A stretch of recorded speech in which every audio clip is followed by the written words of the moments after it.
Bonsoir et bienvenue à toutes et à tous.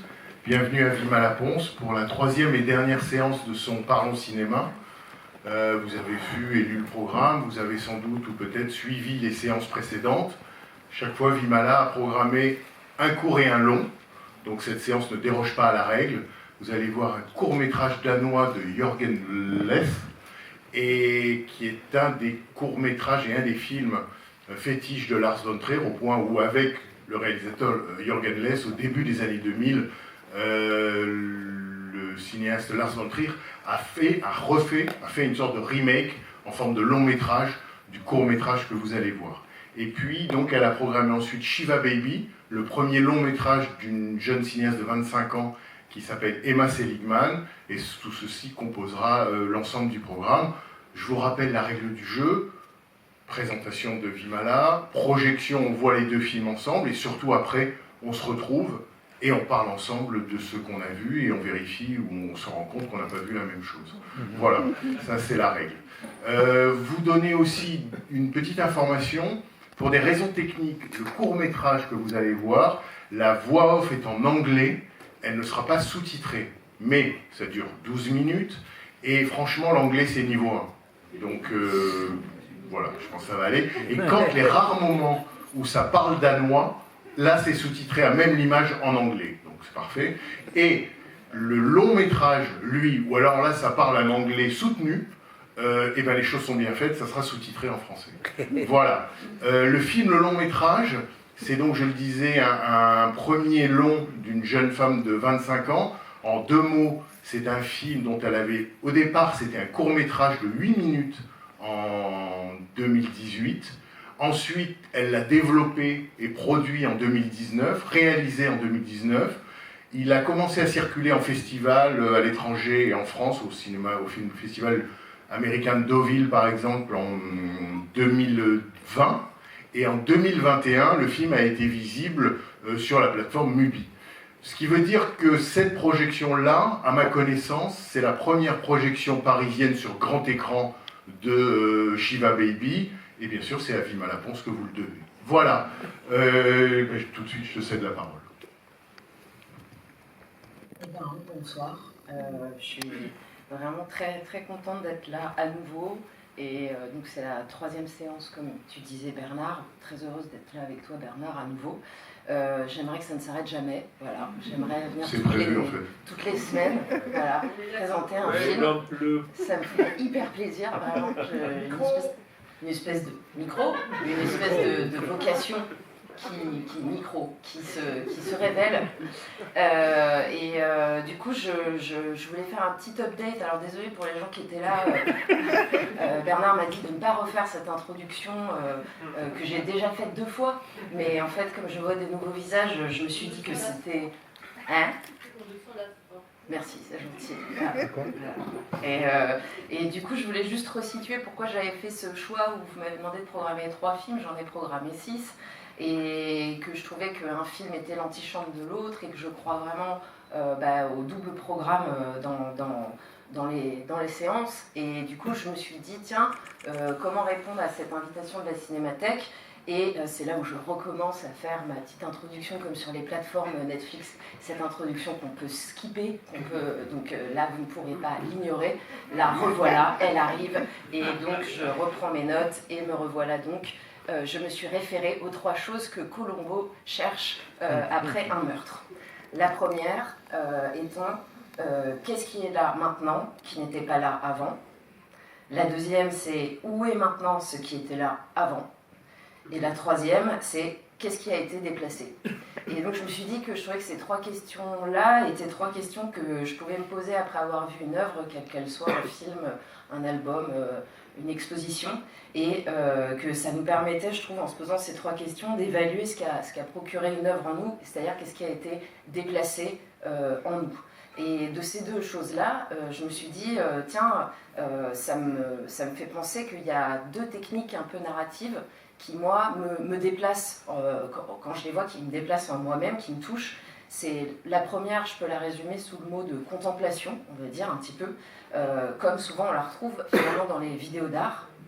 Et la deuxième, c'est cette espèce d'invasion par le pacte fictionnel, c'est-à-dire de nous arracher au réel par un état de réalité modifié qui est en fait la fiction, les histoires, et comme ça nous touche souvent dans le cinéma de fiction. Donc tout d'un coup, je me suis dit, tiens, cinéma d'art, vidéo d'art, et puis cinéma narratif, de récit. Je me suis dit, tiens, qu'est-ce qu'il y a dans le cinéma d'art, moi qui me touche tellement? Et je me suis dit, tiens, c'est parce que le cinéma d'art s'intéresse souvent à l'être. Et le récit s'intéresse souvent à ce qui doit être. Et donc je me suis dit, tiens, un film d'art, ça se concentre souvent sur l'être, c'est-à-dire on va filmer quelqu'un qui dort, comme Andy Warhol l'a fait pendant des heures, on le filme et on se plonge dans cette contemplation-là. Et la volonté fictionnelle, elle pousse souvent à raconter ce qui doit être. Donc cette personne qui dort, pourquoi elle dort? Elle dort parce qu'elle est fatiguée, parce qu'avant elle a pris un train, parce qu'avant sa femme l'a quittée et que du coup elle tombe de sommeil. Et c'est poussé par cette espèce de réflexion-là autour de ces deux choses-là que je me suis dit, tiens, le film d'art, donc proche de cet état méditatif, on va dire, c'est accepter de ne pas comprendre, ce qui nous fait accéder à une autre forme de compréhension. Et le film de fiction, donc, c'est dans la lignée des grands mythes, c'est dans la lignée aussi des histoires qu'on nous racontait au bord du lit, quand on était petit, des histoires qui nous emmènent ailleurs, mais qui nous font aussi adorer, jubiler de tout comprendre et d'être dans cette espèce de machinerie de la narration, quoi. Et je me suis dit que c'était super jouissif de rassembler en fait ces deux choses-là qui me touchent beaucoup et qui moi m'aident à vivre énormément parce que je le fais dans ma vie, c'est-à-dire que souvent je regarde sur la plateforme Ubu Film des films d'art et puis après hop je me plonge dans un film de fiction. Et dans ce programme, pour moi, j'ai essayé à chaque fois de rassembler des films qui s'entrechoquaient de cette manière-là, voilà, selon moi.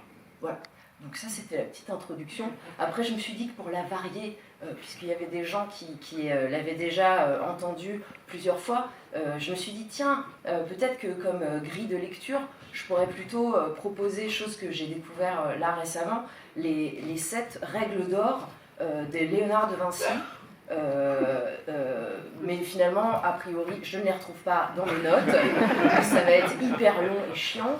Et j'avais aussi évoqué les 3 choses qu'on peut se consulter, que recommande Yankelevitch en état de crise. Peut-être que je vais, pour le coup, ignorer cette introduction ou alors les retrouver plus tard. Si, ça y est, j'ai retrouvé les 7 règles d'or de Léonard de Vinci, qu'il a écrit dans son traité de la peinture. La première, c'est ouvrir l'œil. La deuxième, c'est voir la peinture comme une science. La troisième, c'est tout est affaire d'ombre et de lumière. La quatrième, c'est rester fidèle aux nuances subtiles de la nature. La cinquième, c'est les contours n'existent pas dans la nature, d'où le sfumato, bien sûr. Sixième, c'est la distance modifie la perception. Et la septième, c'est ressentir, toujours se laisser envahir par 2 sentiments à la fois. Voilà, donc une introduction faite effectivement de grilles de lecture et de formules toutes faites laisse à désirer vraiment intellectuellement, je vous l'accorde, c'est sûr, mais voilà, c'était donc mon introduction. Et du coup, ce soir, je suis vraiment très très contente de vous présenter ces 2 films. Je ne vais pas faire de previously en la cinémathèque comme j'avais fait les 2 autres fois, mais quand même, je fais un tout petit rewind, c'est-à-dire que la première séance... La première séance, pour enfoncer le clou là en fait, c'était le mariage entre Cogitor et Kelly Ricard, qui en fait, au final, posait la question de comment s'y retrouver. La deuxième séance, c'était le mariage entre Niki Landrut-Van Baar et Laurie Anderson, qui posait la question de comment se retrouver. Et là, ce soir, c'est le mariage entre Jürgen Lenth et Emma Seligman. On pourrait dire... comment vous me trouvez, hein, voilà. Donc, je reviens donc à des choses vachement plus intuitives qui se sont passées cette semaine. Pour moi, j'ai découvert le film Charade de Stanley Donen avec Audrey Hepburn et Cary Grant. Et tout d'un coup, je me suis demandé, tiens, en voyant un moment une scène où en fait Hepburn est dans une cabine téléphonique et puis il y a une espèce de travelling latéral comme ça qui passe de Cary Grant à elle. Et tout d'un coup, en fait, le travelling latéral s'arrête et ne reste plus que sur elle. Elle lui pose une question, il répond pas, on n'a pas le retour vers lui, et suspense. Et en fait, la caméra repanote et on se rend compte qu'il a disparu.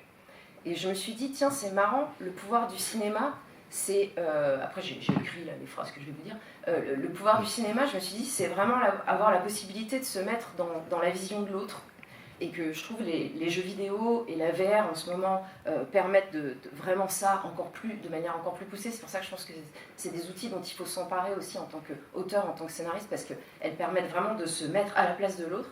Et je me suis dit, tiens, souvent le suspense est vraiment créé quand on passe d'une vision omnisciente à une vision subjective et privée, et de tout d'un coup de pouvoir, de savoir tout ce qui se passe, et tout d'un coup de revenir à nous, c'est-à-dire de rien savoir, et d'être là dans notre état. Je me suis dit, tiens, l'expérience du cinéma, c'est cet aller-retour constant de l'être humain, de son état divin à son état humain. Voilà. Ça, c'est une petite réflexion du mois de juillet.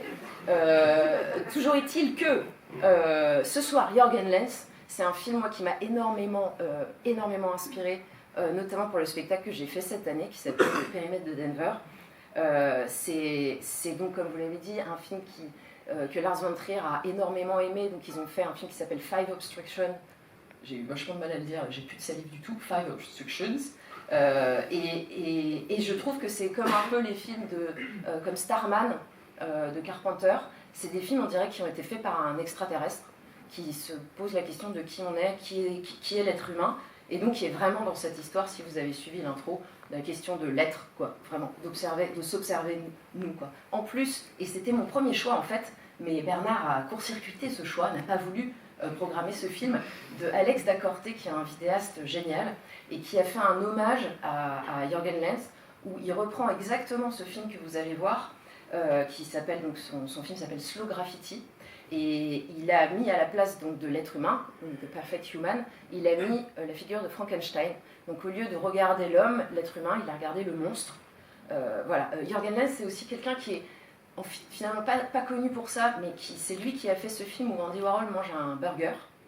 Tout le monde croit que c'est Andy Warhol, mais c'est lui qui a fait ce film. On voit juste Andy Warhol manger un burger. Et Alex Dacorté a refait un hommage pareil à ce petit film-là, où il a filmé Eminem en train de manger un bol de Cheerios. Donc tous ces films sont... Enfin, je ne sais pas si c'est vraiment Eminem, d'ailleurs, je crois que c'est un sosie d'Eminem. Tous ces films sont visibles sur Ubu Film.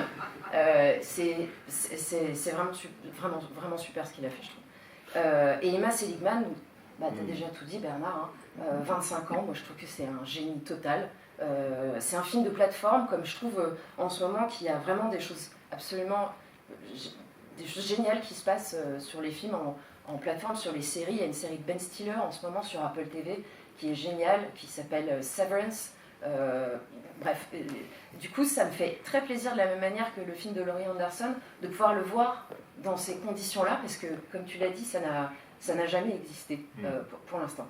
Je sais que tu as envie de me couper, mais je vais... Oh, pas du tout. Non, pas une seconde. Et du coup, j'hésitais entre 3 citations pour finir. Donc je pense que je vais en dire 2 sur 3.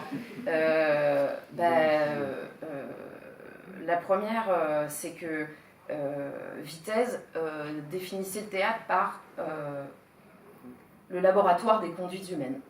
Et moi, je trouve que ce soir, on va voir un peu ça, mais c'est au cinéma. Donc il avait tort. Et la deuxième, c'est plus on veut maîtriser quelque chose, plus c'est cette chose qui nous maîtrise. Et ça, c'est Kung Fu Panda. À